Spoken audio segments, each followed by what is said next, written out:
Welcome back to the first time the Pearl. Oh wait, it's not that anymore. It's Too Many Tabs. Woo! That's right. It's season 2 of our show, But it's season 1 of our new show. Too Many Tabs, which It's the same show. It's the same show. It's still the same show that we said for all of last season, which was a husband and wife who sit across from each other and lovingly lord dump while you listen inside your ears. However, we thought the name Too Many Tabs is a better representation of what this show really is. What's actually happening. Which is what happens to so many of us who have ADHD as we sit on the internet and go, what's that? And we click on that. But we don't want to lose where we were. No. So what do? Open in another tab. We right-click and we hit open a new tab. And every time we open a new tabs, we slowly, after a very long period of time, when we finally reach what we've finally wanted to in our destination of our lore hunts, look up and realize we have 37 tabs open. Yeah. We started at Adam West Batman, and somehow, once again, we've ended at Jolo. Too many frauds and too many scammers that we wish weren't real. Too many cons and too many spammers, and we're starting to feel like we've got too many tabs open. It's too many tabs. Remember to smile. That's right. It's a new season. It's a new name. It's new images. New song. New song. That was by His Name is Dusk. We've been working on that. I've been telling you. We've been working on a secret project that whole time we've been running the Vault episodes. And this episode right here is live. Fresh. This is right New. off. We're recording this Sushi. here in March Yeah, baby. 2024. The last year that ever existed. Yeah. Oh, no. Yeah. We're having a great time. Listen, it's all over in November. But Listen, anyway. we have to do a call to action. We do have to do a call to action. That's the thing that we're going to try to do better on Too Many Tabs. We're going to try. Pearlmania500. No promises. They weren't good at anything over there, right? All they told people was to join the Patreon, maybe listen again. No, this show, we got a new computer. It's better. We do have a new computer. We have a new computer. I set it up. Did you? I did. I set it up yesterday. I thought professionals put that thing Well, together. professionals put the whole thing to professionals, your brother, and then I had to take it back to the shop because we got a part wrong, a whole thing. But I'm saying yesterday I got the. I know. I watched you. It was very impressive. Yesterday I put my passwords in. Good job. Yay!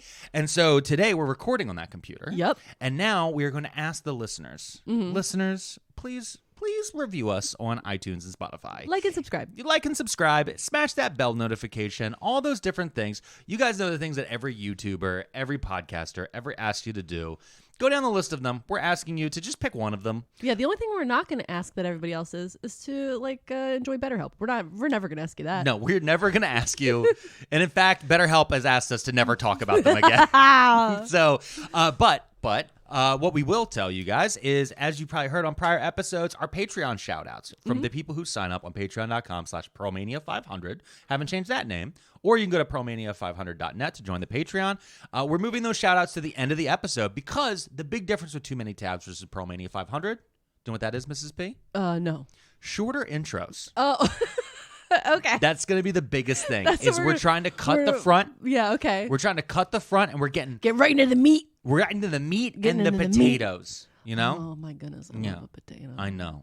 But see, the old show was just mozzarella sticks. It's not It was like 30 minutes of mozzarella sticks, and then by the time people If anything, it was like a sampler platter with the onion rings, the mozzarella sticks. You're talking about Ruby Tuesday sampler I'm talking platter. about The best sampler platter there's ever been. Yeah. Do you see how you're already stretching this intro? I'm sorry. Because, again, your brain has too many tabs open All- right at now. all times. I want you to right-click, close all tabs. I can't. I literally have them open in front of me because I'm going to do an episode of Too Many Tabs. That's true, because you've been researching for quite some time on Yeah. this topic. We are going to go hit our first new tab. That's what we're calling the bumpers now. Instead of page turns. Okay. All right, so I'm going to open a new tab here, and then you're going to start telling us about... Patrick Nagel. Ooh, who's that? You'll find out. Oh.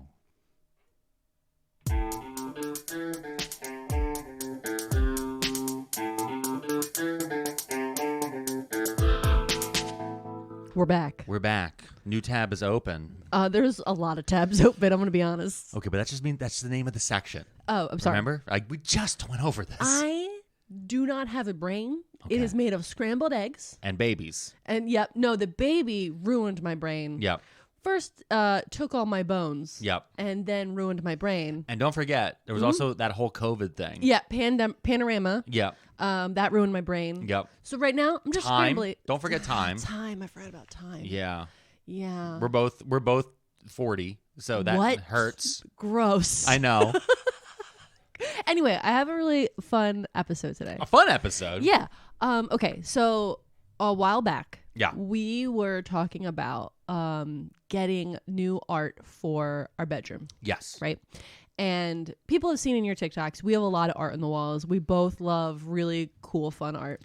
We have a lot of art on the walls, except in our bedroom. Weirdly. Yeah. Well, on your side. On my side, you now have stuff on your side. My side, I have a weird thing with bedroom art. Yeah. Because I'm always terrified of what I don't want to open my eyes and look at the wrong thing. Yeah.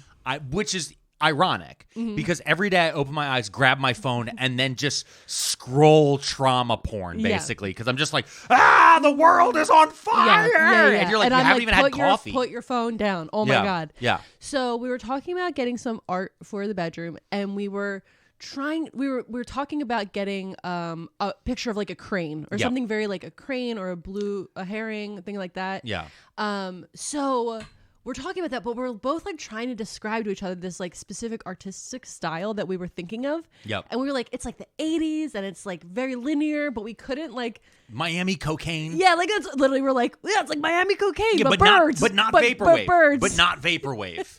So, there was like a certain way. and we're trying to figure it out. And then we're doing all this research. We got so many tabs open on our phones and iPads. So many. I was trying to figure out this like what we're we're trying to find the word for it. I was 4 pages deep in that weird thing where you're like, this is an Etsy store, but it's clearly a reprint store that also drop ships from Amazon. Yep. And I was like so mad because I was like, this isn't $500 worth of art. No. And I'm like, this is clearly just like a Google image that you're reprinting and then putting into a plastic frame. So I found during all of that research, I found the name of the artist we were trying to think of. Okay. His name is Patrick Nagel. Okay. Okay. He's actually incredibly popular, or he was. He is of a different time. What time is that? The 80s. Oh. Yes. Okay. And so what happened was while I was looking for Patrick Nagel art, I fell down a lore hole. Oh, Patrick Nagel? Yeah. Big time. What is his art? Okay, so Patrick Nagel art is when you think of like a hair salon, that 80s image where it's like a very white person with black hair in like a high cut fade. You know what I'm talking about? Yeah, hold on. Let me Google him real quick. Yeah, go ahead. Okay, I'm going to pull him up on the Googles. Yep, hurry I'm up. going to go image.google. Patrick Nagel. Google.com. And then I'm going to type in Nagel. Yep. Nagel art. Yep. There we go. And then, Boom. oh, this guy. Yep. Oh, so my older cousins, like, this was them. Yeah. This was their whole aesthetic. The vibe. In the late 80s, early 90s, everything was Yeah. this. The very bright red lipstick, the black hair. Yeah. And then there's like, the nose is just nostrils. Yep. Is the best way to describe it. Is there's Yeah. like almost no bridge to the nose. Yeah. But if you type in Nagel, Nagle, you will see this and you'll be like, oh, that guy. Yeah. So Patrick Nagel, I then fell down, and I need to tell you all the things I learned about him. Sure. Okay, number one, this is called glamour art.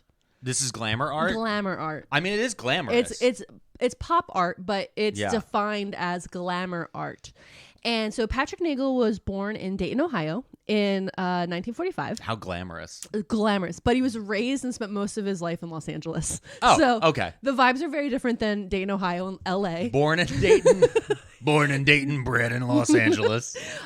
He served in the United States Army and in the 101st Airborne in Vietnam. Oh, Jesus Okay. Christ. Okay. So, okay. well, we need to know backstory. No, I know, but like now there's some tragedy mixed in with this lady.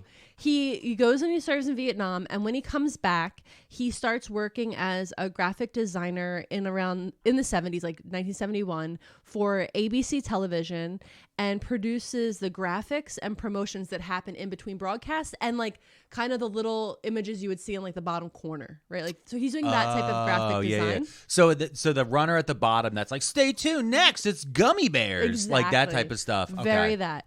So he starts working as a freelance artist during the same time for major corporations and magazines. Because ABC doesn't pay shit. Exactly. Okay. So he's working for Architectural Digest, Harper's, IBM, MGM, Rolling Stone, Intel, Lucky Strike Cigarettes, Universal Studios, and Budweiser.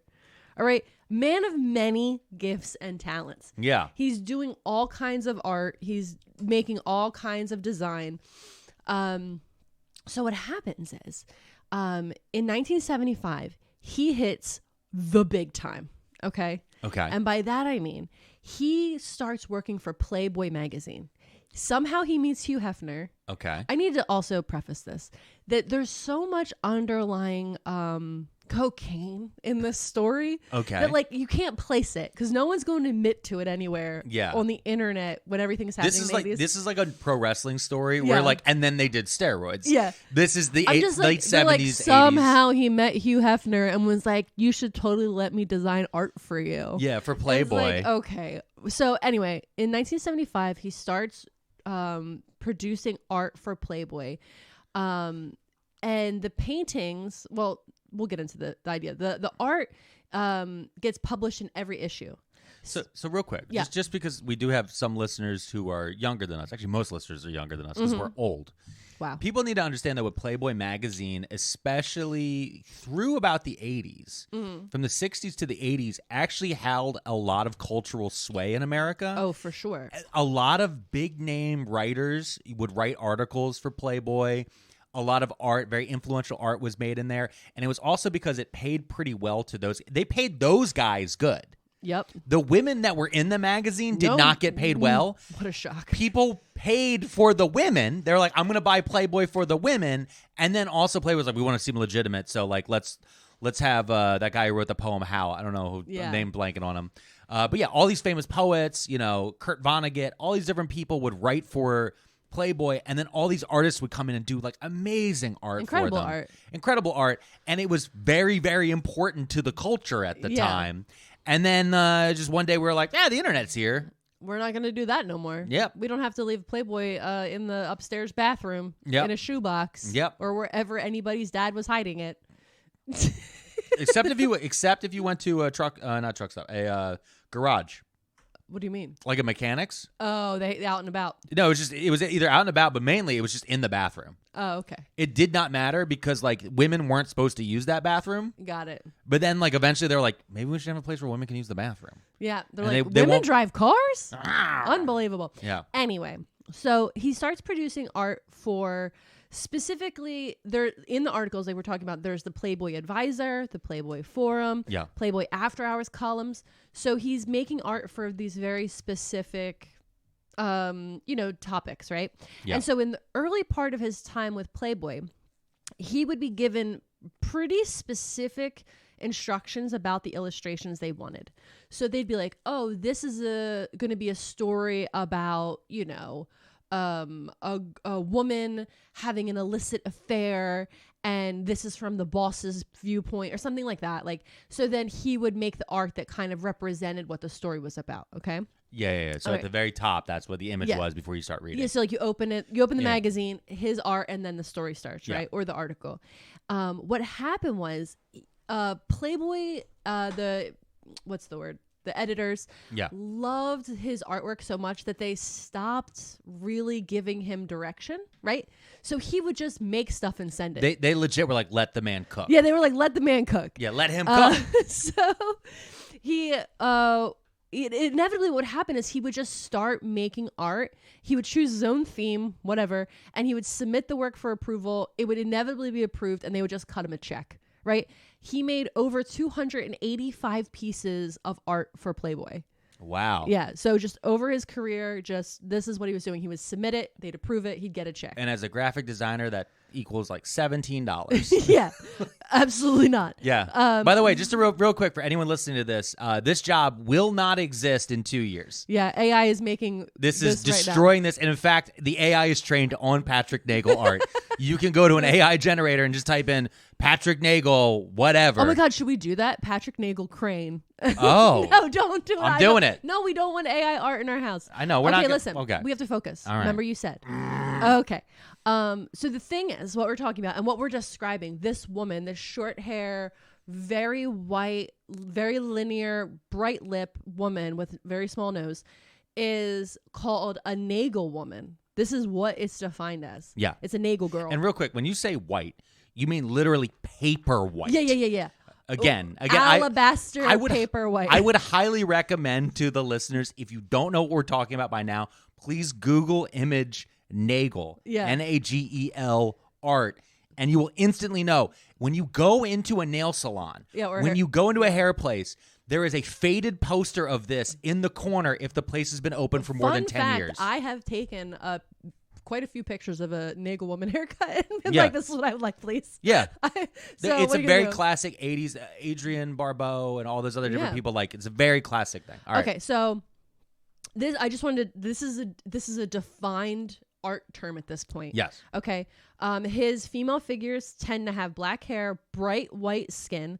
Their silhouettes are usually against a neutral background, strong areas of black and white with bold lines, and he somehow forces perspective using color. So he's using the color to force the perspective. And this is me when I somehow got down the fully art hole and I started reading textbooks from art schools about Patrick Nagel. Really? Yeah, because I was like, I want to understand this art. And what I really found interesting is, so we keep saying graphic design, right? Because we are of the computer age. Mm-hmm. This is not really graphic design. When I started watching YouTube videos and reading art school textbooks about Patrick Nagel, the way that he created this art is incredible, and it changed my entire perspective on it. No, please put it back on the screen for me. Yeah. So basically, it's like silk screening, okay?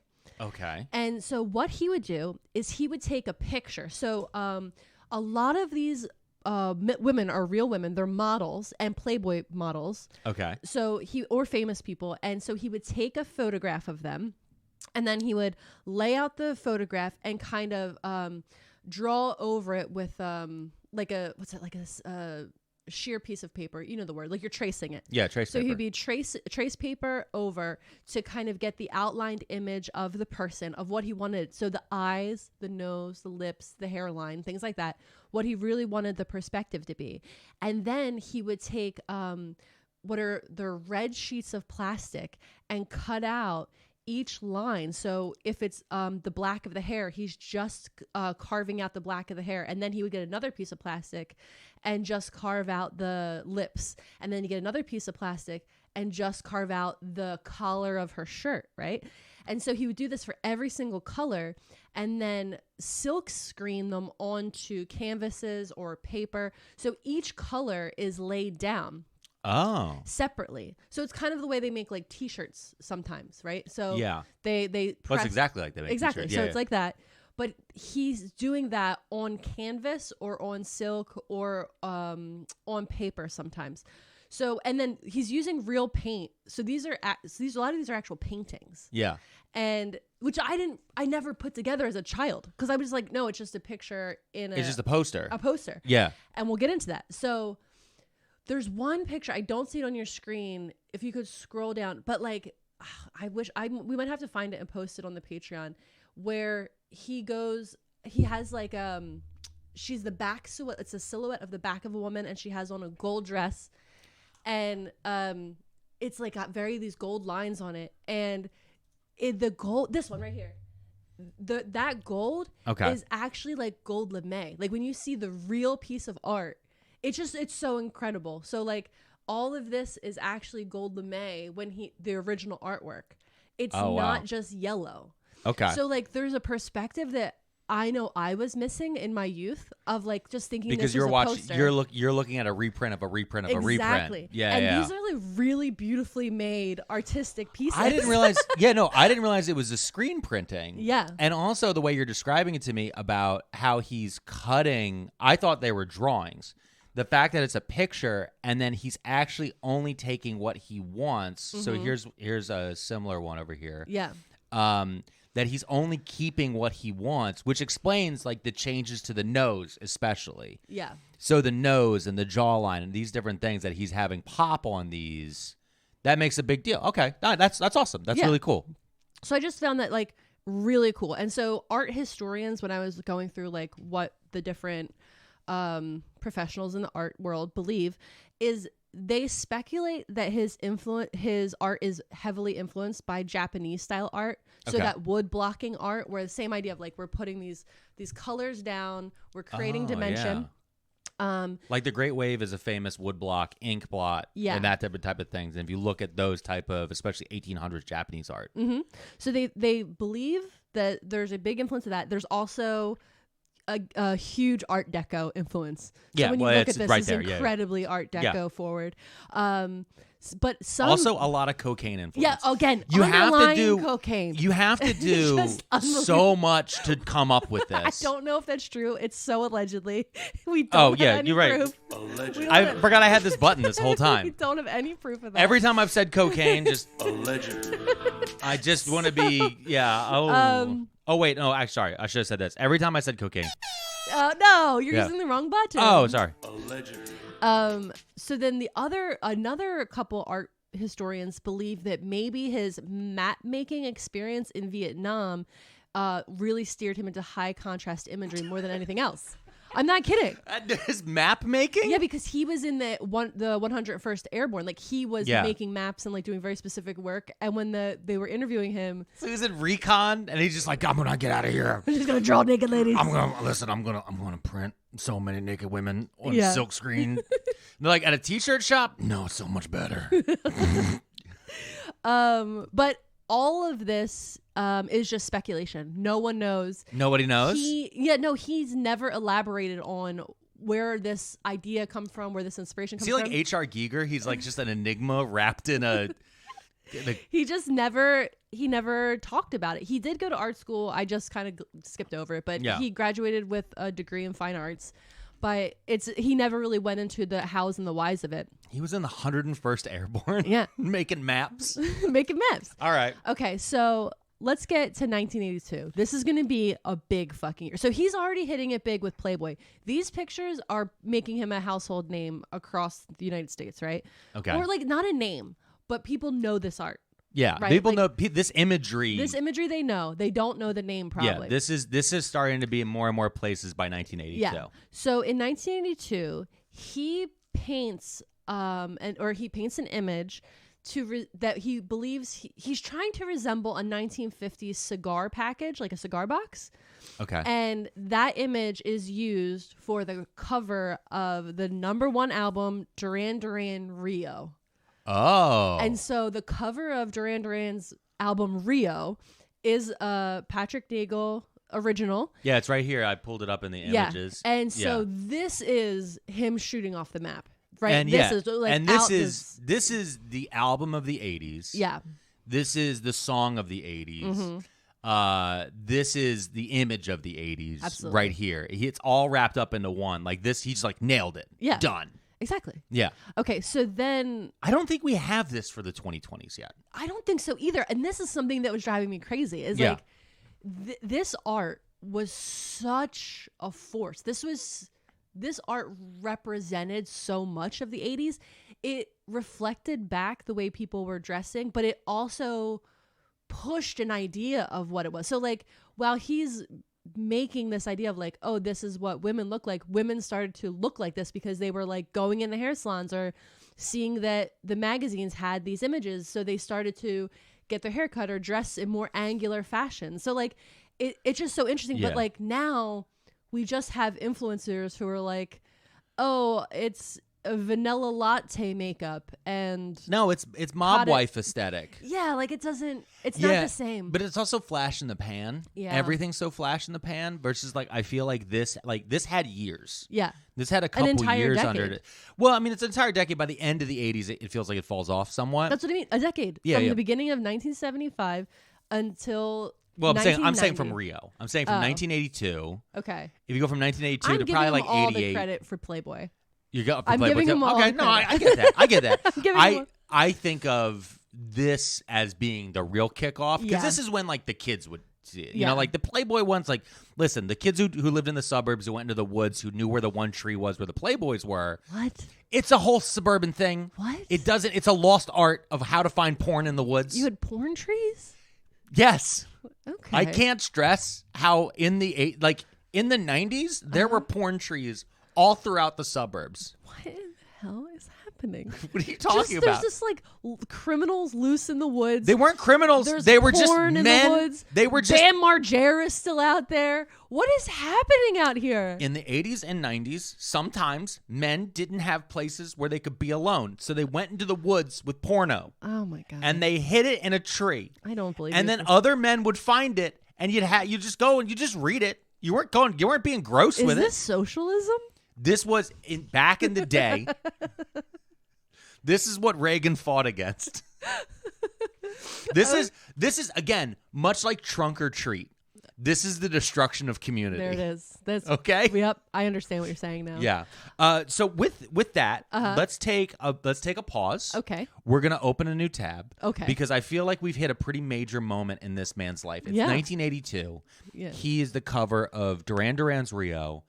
The world has changed. Yeah. So with that, when we come back, you'll tell us a little bit more about the life and times of Patrick Nagel and his deep, deep love of Allegedly.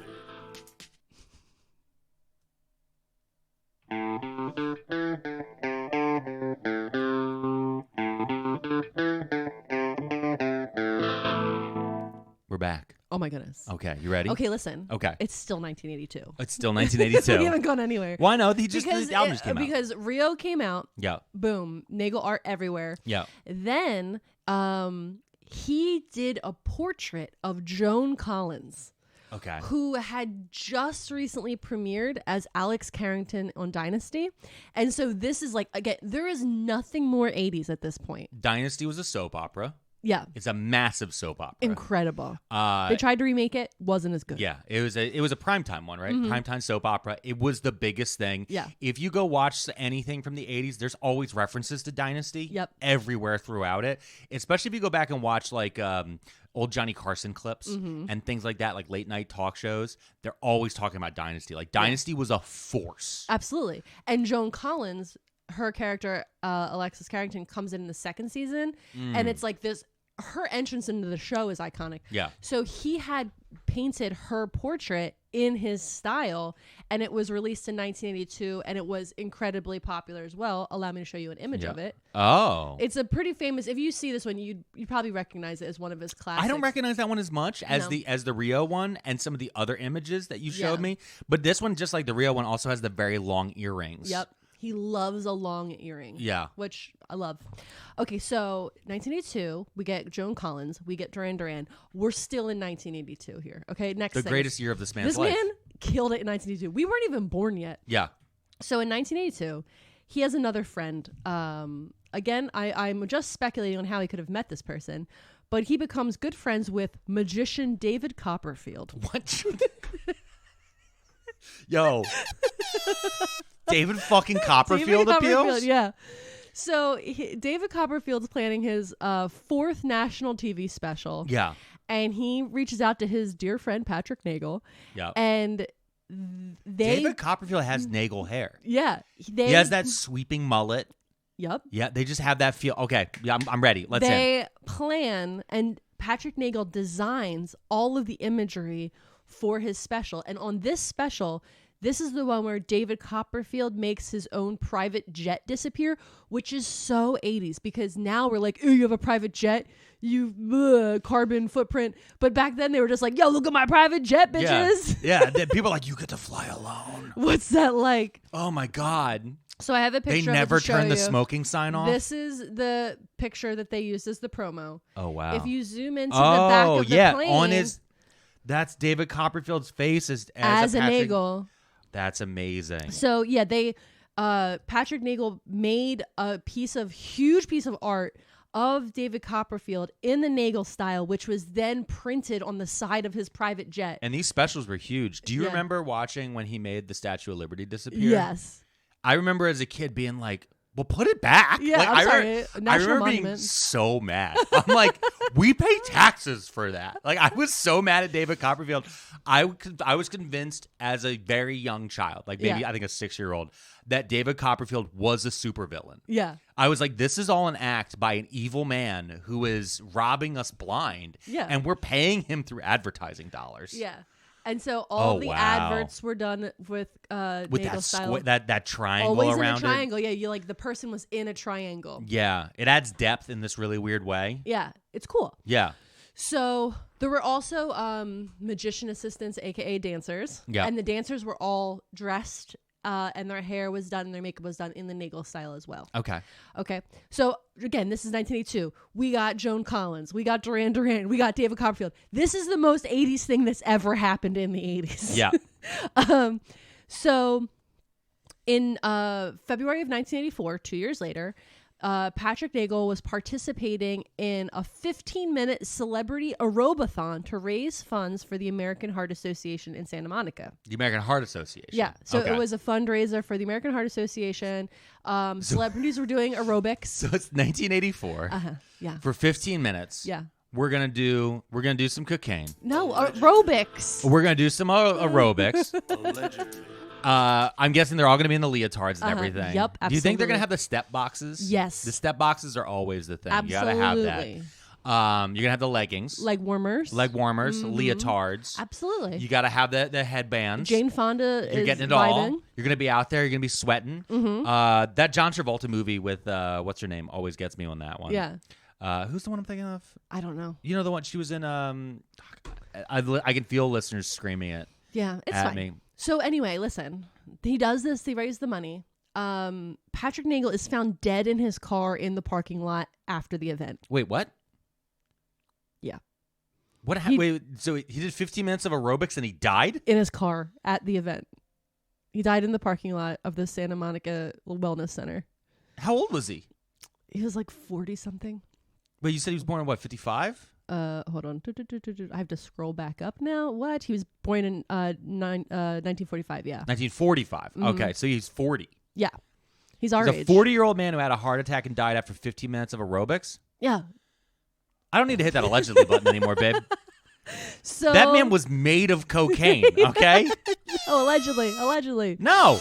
No, no, absolutely not. The next sentence says, an autopsy determined his death was caused by a heart attack, but further autopsy revealed that Nagel had a congenital heart defect that was undetected his whole entire life. So it was just the defect, okay? Allegedly. All right. So listen. It's 1984. He is the Playboy graphic designer who did the cover of Rio.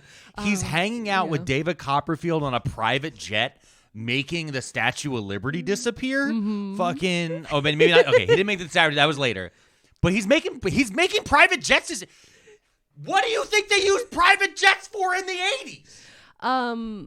Okay. So here's the thing. Here's what happened at this moment. I want to be very honest with you. Okay. Is I fell into what I'm going to call a too many tabs lore hole, in which I was trying to find more information about the celebrities. I wanted to know about who else was at this fucking event. Yeah. Right? Because I was like, well, who were the other celebrities that were there? Because that's insane. Yeah, because I couldn't picture if we were at a charity event today and they're like, and who do we have here? They're like, oh, there's Shaq, there's The Rock. And who else? The lady who does Lisa Frank stickers. You're like, what the fuck? Yeah, like that she's would fine. catch me off guard. So as I was trying to figure out who the other celebrities were, there were I could only find a couple, and they weren't really popular people that like we would know today in any capacity. Yeah. However, there was this one celebrity, and his name was Dennis Cole. Dennis Cole. Dennis Cole. His face looked like recognizable, but I didn't remember anything he did. But when I was on his wiki page, I was looking at like his basic wiki page, and it was like, wife, this, and then it said son, and his son was listed as, and I swear it just says murder of Joe Cole. It doesn't say Joe Cole. It says murder of Joe Cole. And I was like, it's weird that his name is murder of Joe Cole. Let me click on that. And you can see this is how things happen on too many tabs where you get lost. So I'm like, murder of Joe Cole. Why is that someone's name? So then It turns out Joe Cole is this guy's son, and he was a roadie for Black Flag, right? The band. The band. Okay. Okay. And the Henry Rollins band and Hole. Courtney Love's Hole? Yeah. Kurt Cobain's wife's band. Yeah. He was Hole. a roadie for all 3 bands. Okay. And so Joe Cole apparently was best friends since childhood with Henry Rollins. All right. Yeah. So the actor Henry Rollins. Yeah, the rock and roll star. No, he's also does. I feel like more people know Henry Rollins from bit parts he's played in movies. Really? Yeah, I mean, that's how I knew of him that way before I knew of him as, like, I knew he was a musician, but, like, I didn't listen to Black Flag that much until later. That's crazy. Yeah, well, I think... So, all right, go ahead. So apparently, Joe Cole and his best friend Henry Rollins were leaving a Hole concert that was at Whiskey A Go-Go in L.A., and they were held up by robbers outside of the place they were living. And they get held up at gunpoint, and the robbers are mad that they only have like between them like $50 in cash. Okay. So they're like, go inside, go get more money, blah blah blah. We know you got more. No, they're like, go in the house. We know you have more money. Okay, yeah. So they start pushing them in the house, and Henry Rollins goes in the house, and when he gets inside, one of the robbers shoots his friend Joe in the face, and then they run away, and Henry Rollins runs out the back door and goes and calls the police and like goes and gets help. Right. And so this is like a crazy story. I've never heard this. Yeah. And the one thing I thought was really like, as I'm like reading into it, Henry Rollins, after it happened, went back to the crime scene. Again, punk rock as fuck. Some would say broke the law. He got on his hands and knees and started digging the dirt where his friend died, so he could get the dirt where his blood fell, and then put the dirt in a jar, and to this day has that dirt in a jar on his mantle in his house, and like openly says that he says good morning to his best friend every day and is with him.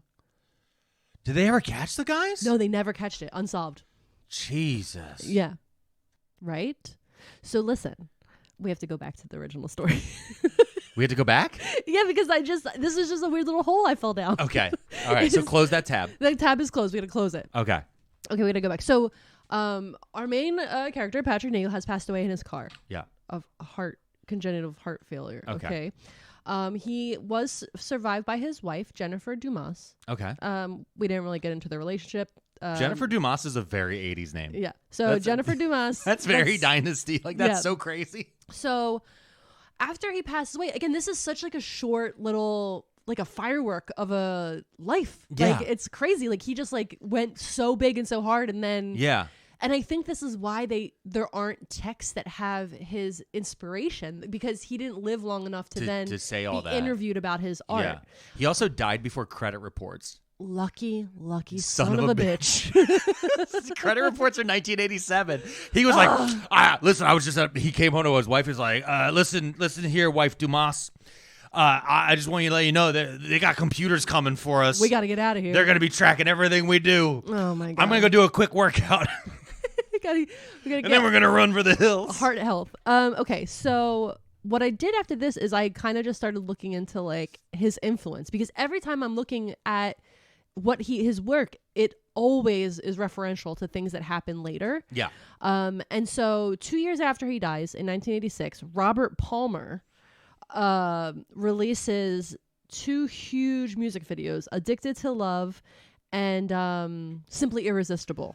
Oh, yeah. The music videos. Gonna have to face it. You're addicted to love. Bam, bam. Yeah.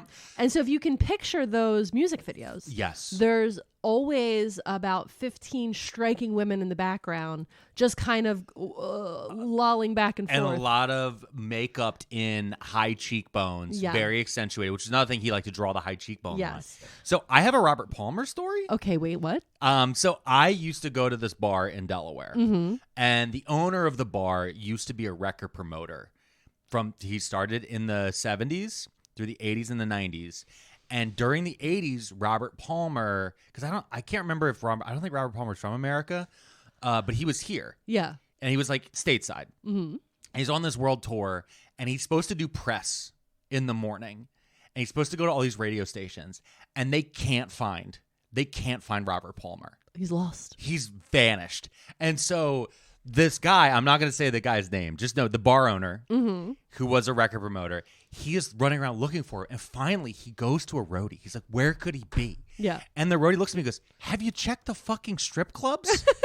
And it is 2:00 in the afternoon. Yep. He goes from strip club to strip club. And finally, the last dirtiest strip club, like by the airport on that road that no one wants to go anywhere. 2:00 in the afternoon. Yep. He opens the door, and he said when he opened the door, it was like a sunbeam cutting through the darkness. Yeah. And in the corner was Robert Palmer, about 6 strippers. Yep. And a mountain of just right in front of him. And he's like, you got to go on the radio. And he went, fuck the radio. And so he had to call in guys to carry Robert Palmer out to his hotel room to get him clean enough for a concert that night. Perfect. So I feel like he really embodies the spirit of the 80s. He really does. So yeah, those music videos. He wasn't addicted to love. Were Robert Palmer doing the Nagel woman as imagery, right? Yeah. And it actually was so popular. Those music videos were so popular that Pepsi reached out to Robert Palmer. And there are Pepsi ads that were on TV where Robert Palmer is singing Addicted to Love with the Nagel women dancing in the background. Yeah. And it's a Pepsi ad. Wow. Which makes your story even funnier. Yeah. Because he really liked their competitor. Yeah. Yeah. He's like, Coke is for me. Pepsi? Fine. Whatever. Using that Pepsi money to buy Coke is a baller move. So gonna have to face it, you're addicted to Pepsi. Let me just see, what else did I write? Oh, well, so then I fell down the Robert Palmer hole, and I realized that there's this music video in 2014, and we were listening to it last night. Yeah. From Ingrid Michaelson called Girls Chase Boys. Yeah. Where she did an entire cut for cut music video of Addicted to Love, but for her song. So it's men with the striking makeup of Nagel woman, and so it brought me joy. But to be clear, Shania Twain did that. She did that gender flip first. What feels like a woman. Yeah. Where the guys, because she's dressed up in like kind of a suit thing, and then the guys are like shirtless and hot behind her. Yeah. It's really. I think that Ingrid went harder on this aesthetic. Like the boys have the white powder face. Like it's she's aiming for the Nagel part. Yeah. Versus Shania Twain was for the gender flip. I think Shania was aiming for Robert Palmer. Ingrid was aiming for Patrick Nagel. Okay. If that's the way it looked to me when I was looking at them both. Okay. So anyway, those are just like me falling down little side tabs. Okay, so I wanted to, before we're almost done, but in 1993, I found this out. This is very interesting to me. His widow, Jennifer Dumas, right? After he passes away, she gets his entire estate. They're married. She opens a company so that she can start managing his art and portfolio. This is something I didn't even remember to talk about, but like we're talking about the posters earlier. Yeah. His original management team in the 80s, again, lacking moderation, okay, because it's the 80s. There is no moderation. They started making prints of everything and flooding the market, which is why when you picture this art, it's posters. It's hanging in a nail salon. It's hanging in an old hair salon that hasn't been updated. It's in your mom's basement, right? Like, it was sold to the masses as posters and like small prints, and so it was easily accessible to everyone, and therefore as art lost value. Gosh, right? Because that's what happens with art. It's true pop art. Yeah, exactly. Yeah. So that all was happening in the that window of 1982 to 84, where it's just like it's everywhere. It's ubiquitous. It's not special, which is why I think for me, as someone who grew up with that being around me, I didn't realize it was so beautiful in person. So like when I started looking at images of it live, I was like, wait, what? This is gorgeous. It's also one of those things too. Again, it's faded posters because posters don't hold up over a long period of time unless you have them in a special frame. You don't have direct light on them. There is something about, because the colors he chose as we started looking through the Google images, there are some pastels, but he also uses a lot of like striking colors that became faded that look more like pastels. Yeah. The black hair isn't black after being in a storefront window for 15 years. Yeah. At a drag it's kind cleaner. of a gray. Yeah. The background isn't blue. It's kind of a light, thing. The tan, like all these different colors fade so hard. Yeah. That they also just kind of fade into the background of our lives at the same time. It's kind of the same way where like right now when I'm scrolling through like TikTok or Instagram Reels, I have a lot of the people who go to abandoned malls. Yeah. And when they go to the malls that haven't, or at least a wing of a mall that hasn't been updated since like the 80s, my nostalgia like pops. Out of the roof. Because I'm like, no one will ever make something like this again. It was so fun. It was so weird. Our chairs were hamburgers. Yeah, it was just... We were... so but it's good. just like there's so many things like that. And then instead I'm like, when I look at like the modern Chipotle, like every Chipotle in Starbucks is the same because the idea being eventually this won't be a Chipotle in a Starbucks. Yeah. We're literally putting this business here to pay the property taxes because eventually we're going to cash out on selling this property. Yeah. To whoever. And it's just like that part of thing. There's one lady who says it all the time. She's like, stuff doesn't serve cunt anymore. Yeah. Is the best way to put it. And Patrick Nagel served cunt hard. Just hard. Yeah. Just so anyway, hard. the reason I was bringing up the art being so... That should be the pull quote, by the way. No. If anyone makes clips of this No, show, do Patrick Nagel served cunt. So... Here's what happens. In 1993, his widow, Jennifer Dumas, is managing the artwork, right? She's managing the estate. And she decides she's going to sue Playboy Enterprises. Oh. For copyright infringement. She's going to sue Playboy for She copyright. sues Playboy in 1993. She does. Okay. And they go back and forth. It's very litigious. Playboy is absolutely like... They got money and they got lawyers and they're not to be fucked with, obviously. Yeah.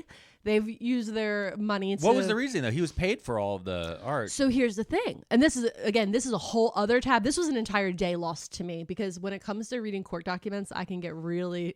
Yeah. Goodbye, I'm gone. So basically, she's saying that the art is owned by her. Okay. All of it. It's all of her art. He produced it and sold it to them to use in a magazine, but inherently it's their art. It's Patrick's art. It's not Playboy's art. Okay. And Playboy's saying, no, we paid for it. It's ours. I bought it. It's mine. So it's a licensing issue. It's a licensing and a copyright issue. So yeah. Playboy's claim is they can use the art forever in reprints. Yep. So if they're making special combined books, all those different things, they can put his art wherever. She's saying every time you want to do that, you need to fucking pay me. Exactly. Okay. So if they want to put together a book of all 285 Playboy Nagels and like sell it as a coffee table book. Yeah. She's saying if you do that, you have to pay our estate. Yeah. And they're saying, no, we don't. We own this. Right? Yeah, and so this is actually a big contention that happens in the comic book world and also the music and the video game world. Yeah. And this is actually one of the big arguments that has happened pretty recently with the artist and the writer strike. Yeah. When it comes to streaming versus television rights versus all these different things. Like, this is a pretty major thing. And depending on how they wrote the contract back in the day. So here's the thing. Yeah. Because of the business practices, allegedly, it feels like a lot of things weren't really done above the books, right? Yeah. So like basically the only evidence they had of a lot of a contract, if you will, was just the checks themselves. So it went like this. So it's like, hey, sign this line. Okay, do this line. Sign this line. Okay, do this line. Oh no. Draw that line. Okay. Okay, do this line. This is opinion. This is just for fun. Allegedly. Goofs and gaffs, as they say. Okay. Okay. So basically all they had was the checks to go by. There was no like real signed contract. Like the paperwork was not good. So what ended up happening is that, remember how I said that in the early 70s, they would give him directives about what the stories were. Yeah. And they would say, okay, so the story's about this, or the article's about this. Can you please create art around that? Yeah.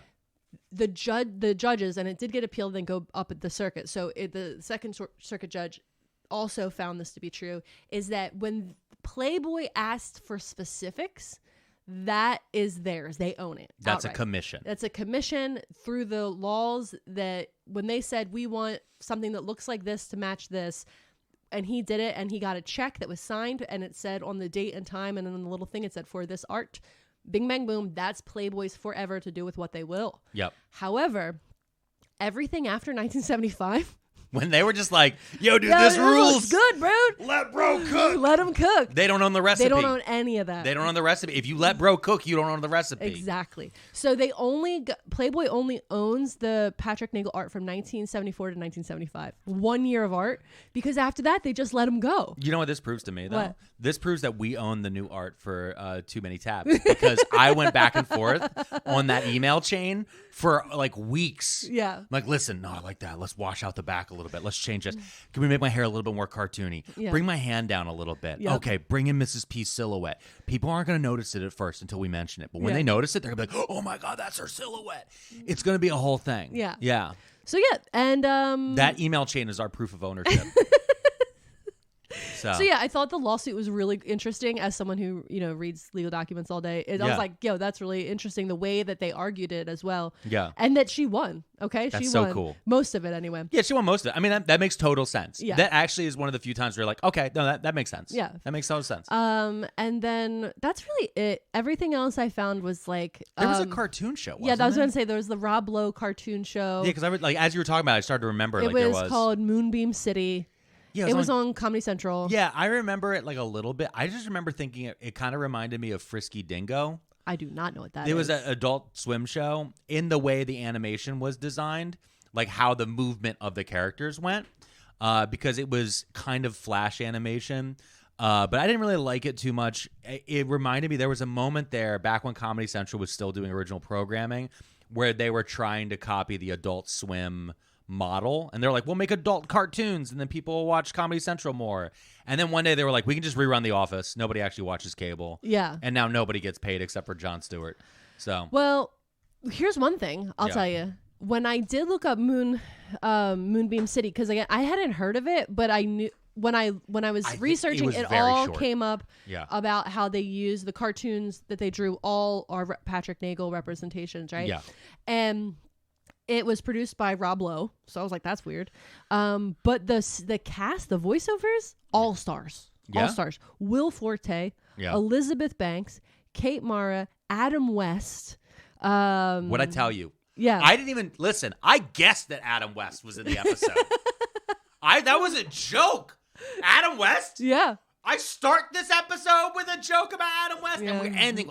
We're done. We're done. We're done. It's over. I think that show only ran like 8 episodes or something. Too. Yeah, it didn't go anywhere.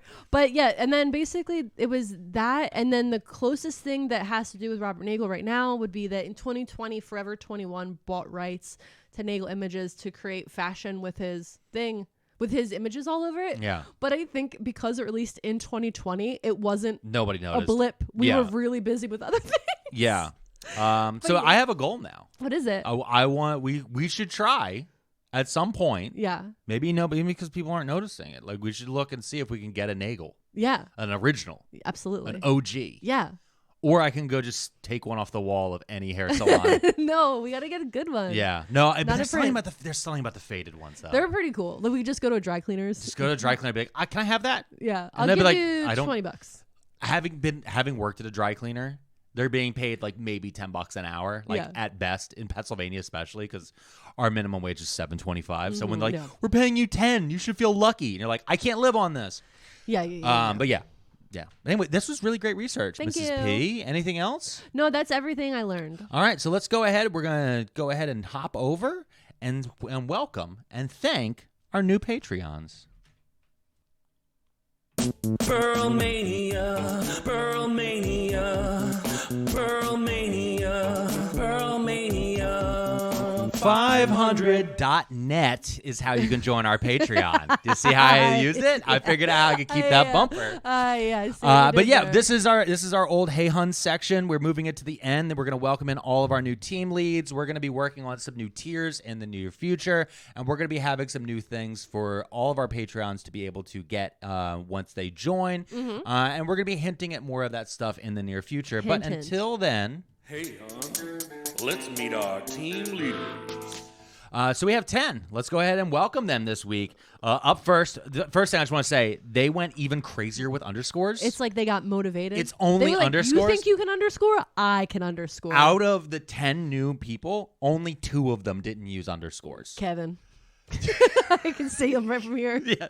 Big shout out to Kevin Atwell. All right, Kevin. And Chai Kibi. Hey, Chai. Those 2 did not use underscores. They said nope. The rest of you are monsters. Stand on 12 toes. Oh my God. Here we go. All right. So Chai Kibi and Kevin Atwell, thank you. And big. I'll bring that down. There we go. Up third, we have can't underscore get underscore A underscore D underscore H underscore D underscore meds underscore so underscore forgot underscore 2 underscore join underscore at symbol underscore $3 underscore tier. Sorry, bro. That doesn't make sense to anybody. So it's can't get ADHD meds, so forgot to join at $3 tier. It makes sense because I have also forgot to do things I meant to do because I couldn't focus on what I was doing.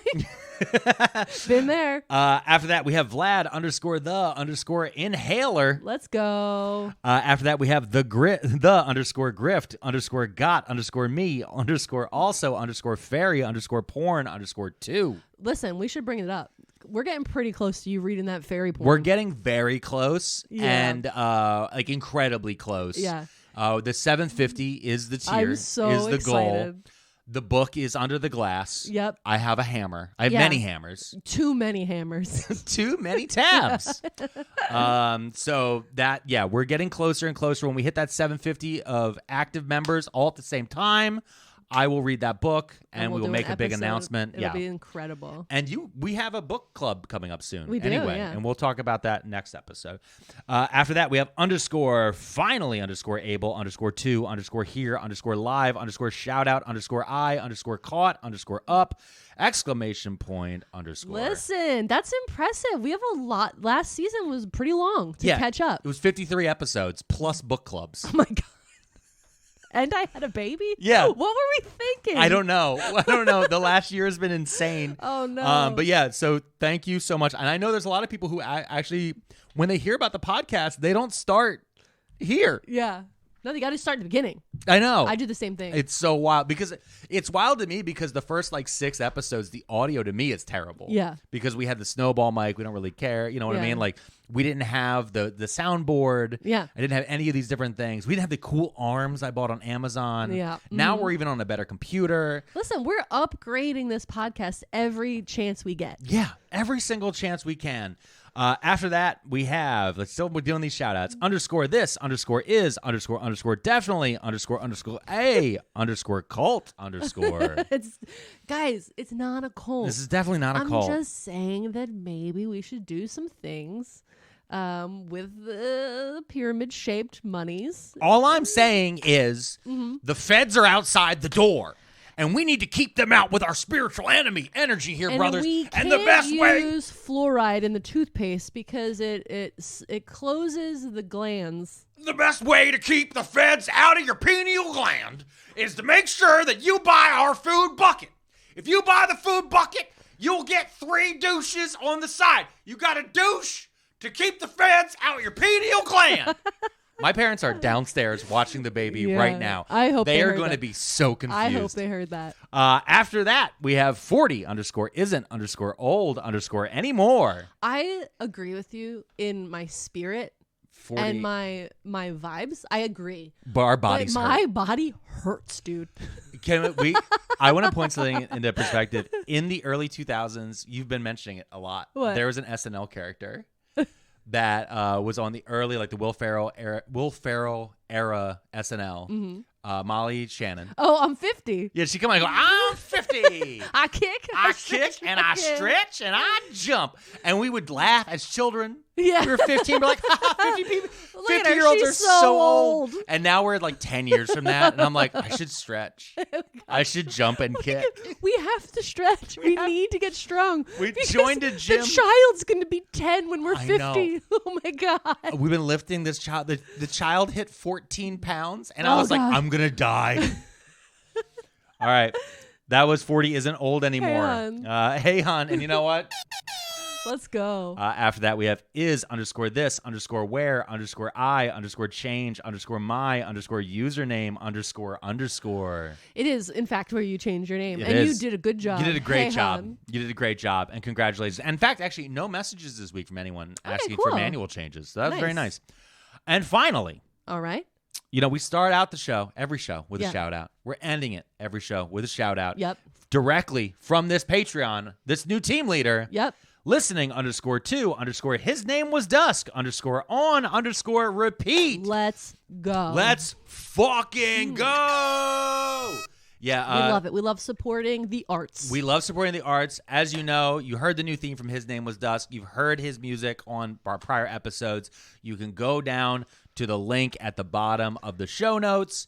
HisNameWasDusk.com, I believe it is. We're Pearlmania500.net for our Patreon or patreon.com/Pearlmania500. Please continue to support us in any way you can. If you don't have the money, subscribe. if you don't want to join the Patreon, Okay. follow us on Instagram, follow us on TikTok. Yeah. Find all those different places where we are, or just Turn on the keep podcast listening. when your friends are in the car.